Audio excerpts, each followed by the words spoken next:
পাখির মাংস খাই না, আজ মজা করে এই পাখিটাকে খাবো।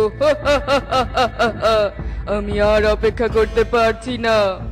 আরে আরে, ওই দুষ্ট শিয়াল তো দেখছি এক্ষুনি সুখী দিদিকে মেরে ফেলবে। কিন্তু এটা তো কিছুতেই হতে দেয়া যাবে না, আমাকে কিছু একটা করতেই হবে। এ কথা বলে টুনি এদিক ওদিক তাকাতে থাকে। ঠিক তখনই টুনি একটা লাঠি দেখতে পায়, আর লাঠিটা নিয়ে টুনি দুষ্টু শিয়ালের কাছে যায় আর শিয়ালকে পেটাতে থাকে, আর শিয়াল সেখান থেকে পালিয়ে যায়। টুনি দিদি, তোকে অনেক ধন্যবাদ। তুই না থাকলে আজ আমাকে শিয়ালের পেটে যেতে হতো। তোর এই ঋণ আমি কখনোই ভুলবো না। সুখী দিদি, আমাকে ধন্যবাদ দিতে হবে না। কেউ বিপদে পড়লে তাকে সাহায্য করব, সেটাই তো স্বাভাবিক। যাই হোক, বাদ দাও তো সেসব কথা। চলো, আমি তোমাকে বাড়িতে পৌঁছে দিয়ে আসছি।